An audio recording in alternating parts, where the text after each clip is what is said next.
안녕하십니까. 여러분의 취업과 이직, 커리어를 위해 영상을 찍고 있는 커리어의 곰돌이 아저씨입니다. 오늘 말씀드릴 내용은 Don't be naive와 관련된 내용이 있어서 한번 말씀을 드릴게요. 최근에 이제 유튜브에 뭐가 올라왔었냐면 저한테 추정 60분에서 억대 연봉 뒤 민낯 증권맨의 비극이라는 영상이 올라왔어요. 이제 뭐 여러 가지 얘기가 있는데 저는 솔직히 그걸 딱 보면서 그 생각이 들었어요. 뭐 당연한 거 아닌가? 하지만 이제 이게 사실 추정 60분에 나올 정도면 억대 연봉을 받던 분이 고물상에서 일하는 거 자체가 굉장히 놀라울 수는 있어요. 그래서 취준생 때 저도 몰랐기 때문에 억대 연봉이라는 거에서 그 뒤에 뭐가 숨겨져 있는지를 제가 말씀을 드릴게요. 일단 회사가 사람을 뽑잖아요. 그러면은 연봉을 5천만 원을 주잖아요. 그러면 회사 입장에서는 5천만 원이 나가는 게 아니에요. 더 많이 나가요. 그래서 보통은 뭘 얘기를 하냐면 매출 기준인지 순이익 기준인지 좀 애매모호해요. 순이익이면 더 빡센 거죠. 근데 매출 기준일 건데 아마 한 2배에서 3배 정도 매출을 일으켜야 돼요. 그 사람으로 인해서 5천만 원이면은 한 1억에서 1억 5천을 매출을 더 일으켜야지 그 사람을 고용을 해야 돼요. 사장학교를 운영하시는 그 되게 유명하신 분이 계신데 그분 말씀은 사실은 굉장히 더 그 엄격하게 얘기를 하시더라고요. 왜냐면 그분은 아마 순이익 기준일 텐데 뭐 100억 정도는 돼야지 매출이 사람 한 명 겨우 고용할까 말까다. 그 전까지는 사장이 몸을 갈아 넣어야 된다. 약간 이런 얘기를 하시는 분도 있어요. 근데 저는 그게 조금 이해가 되는 게 저도 이제 뭐 개인 사업자 내려고 하고 뭐 이런 것들을 하다 보니까 사람을 고용을 해서 돈을 쓰는 게 굉장히 돈이 많이 들어가요. 그러니까 억대 연봉이라고 하면 여러분들이 매출을 회사에 2억에서 3억은 일으켜줘야 되는 거예요. 그게 무슨 얘기인지 아시겠죠? 근데 되게 웃기는 게 우리나라 저는 이거 되게 잘못됐다고 생각을 하는데 노동에 세금을 엄청나게 많이 때려요. 그러다 보니까 억이 아니신 분들은 연봉이 굉장히 높으니까 쟤네들은 세금 많이 뜯어가도 돼 라고 생각하실지 모르겠지만 이 역전 구간이 생겨요. 8천, 9천 받는 사람보다 억 받는 사람이 실질적으로 가져가는 돈이 더 적어져요. 그게 아마 40% 막 이렇게 넘어가거든요, 세금을. 그러면은 거의 뭐 세금으로 다 뜯기는 거야. 그렇게 되는데 아무튼 그 억대 연봉이라는 거에 대해서 너무 이렇게 환상을 가지시면은 나중에 이제 실망이 커지니까 말씀을 드리는 거예요. 일단은 회사에 그렇게 들어갔어요. 처음에는 이제 만약에 회사가 돈을 잘 벌었어. 특히나 이제 증권사나 이런 쪽 아니면 트레이딩 이쪽은 제가 이제 많이 봤는데 어떤 회사는 트레이딩 쪽에서 굉장히 극단적인 회사들이 있어요. 이제 싱가포르에 그런 회사들이 많은데 돈을 어느 정도로 버냐면 막 뭐 예전에 봤던 그 원유나 아니면 납사, LPG 이런 쪽 트레이더들 진짜 크게 한번 벌면 막 몇백억에서 몇천억씩을 땡긴단 말이에요, 1년에. 그러면은 회사가 어떤 회사들이 있냐면 진짜 후하게 주는 애들이 있어. 예를 들면 너는 우리 회사에 벌어준 돈의 1%는 가져가. 이런 식인 거지. 그럼 예를 들면 100억을 벌었어, 내가. 그럼 1억을 가져가는 거야. 보너스로. 아니면은 내가 1000억을 벌었어. 10억을 가져가는 거지. 뭐 이런 식으로 계약 조건에 따라서 그러는데 얘네들은 그렇게 벌려면 어떻게 해야 되냐면은 오픈을 해야 돼요. 포지션을 오픈을 해야 된다는 게 무슨 얘기냐면 또 한마디로 얘기하면 돈 놓고 돈 먹기야. 제가 최근에 본 영화 중에 그 관련된 영화가 있는데 예전에 그 서브프라임 모기지론 터지기 직전에 관련된 영화가 몇 개가 있잖아요.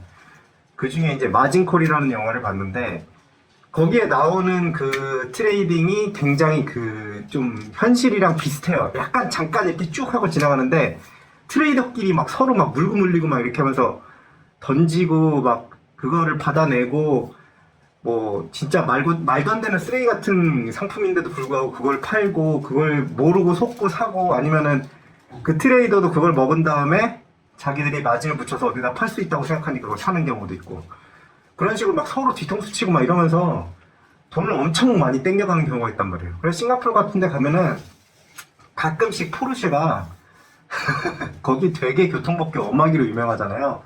과속으로 막 지나가요. 막 한 5대 6대가. 괴음을 내면서. 근데 걔네들은 벌금 내도 상관없는 애들이야. 거의 뭐 연봉이 뭐 20억, 30억 이런 애들이라서. 근데 이제 그런 애들이 특징이 뭐냐면 몇 년 벌고 갑자기 없어져요. 그 회사 자체가 아예 없어져. 왜냐면 포지션을 오픈을 해놨다는 얘기는 크게 벌 수도 있는데 크게 박살이 날 수도 있거든. 근데 아예 회사가 없어질 정도로 박살이 나는 거야. 그러니까 이게 억대 연봉이라는 거는요, 회사에서 반드시 그걸 가져가게 돼 있어요. 그 이상을.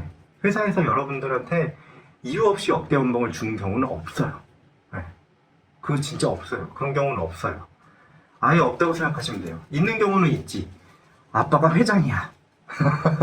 그러면 억대 연봉을 이유 없이 가져갈 수는 있는데, 그것도 정상적으로 이사회가 돌아가는 회사면, 야, 쟤는 능력도 없는데 왜 억대를 가져가? 하면서 이사회에서 쫓아내요. 네. 그렇게 되니까 사실은 정상적인 자본주의 국가에서 억대 연봉을 아무 이유 없이 가져가는 거는 회사에서 쉽지 않다. 쉽지 않다. 네.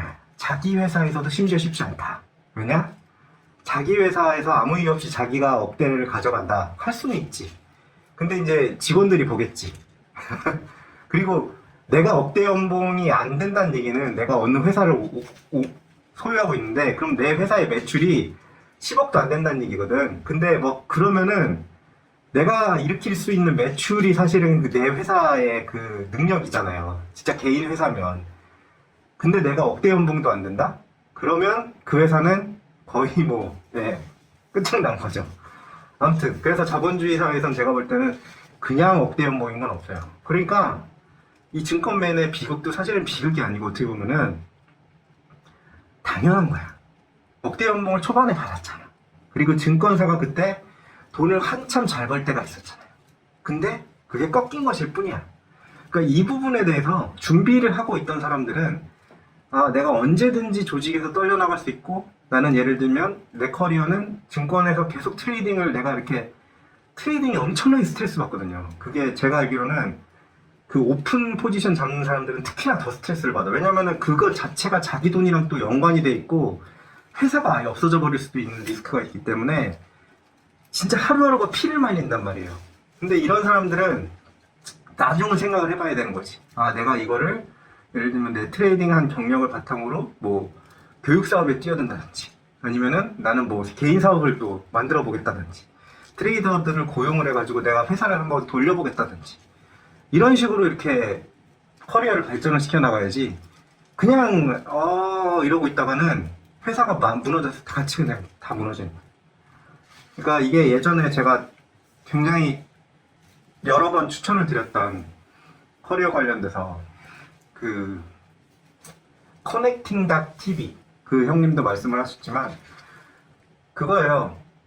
경제 수명을 길게 가져가는 게 맞는 거예요. 경제 수명이라고 하면 내가 5년 동안 빡세게 한 2억씩 벌었어.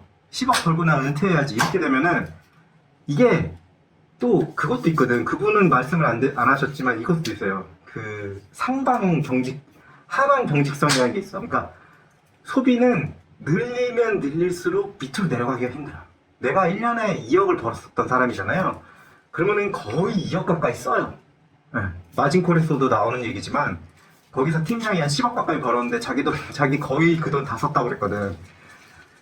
그냥 20억 가까이 벌었는데 거의 한 3, 4억 남기고 나머지 거의 돈 다 썼다고 그러더라고. 근데 어쨌든 간에 그렇게 벌던 사람이 그 다음에 그걸 갑자기 확 줄일 수가 없어요. 주변에서 기대하는 것도 있고 내 자신이 또 기대하는 것도 있고, 그냥 간단하게 생각해서 그래요. 소나타 타다가 경차 타기 힘들어요. 네. 근데 경차 타다가 소나타는 탈 수 있거든? 근데 소나타 타다가 경차로 가면 너무 이상해. 느낌이 너무 이상하단 말이야. 어? 그러니까 그런 거야. 무슨 얘기인지 아시겠죠? 짧게 확 벌고 나는 은퇴해야지가, 이게 금액이 엄청나게 커야 되는 거야. 근데 짧게 확 벌고가 별로, 이게 기간이 별로 길지도 않고 애매하게 되면 차라리 길게 따박따박 뭐 한 7, 8천 뭐 이렇게 버는 것보다도 오히려 더 떨어질 수가 있다는 거지. 그런 거를 한번 좀 커리어를 전반적으로 내가 길게 어떻게 가져갈 수 있을지 이런 것들을 생각해 보시면서 커리어를 유지하셨으면 좋겠어요. 물론 전설적인 사람들은 굉장히 잘 벌면서도 오래 가는 사람들이 있어요. 사실은 슈카도 대단한 사람이에요. 단타로 그렇게 해가지고 몇 년을 모아서 살아남았잖아. 그 살아남는 게 쉽지 않거든, 단타로.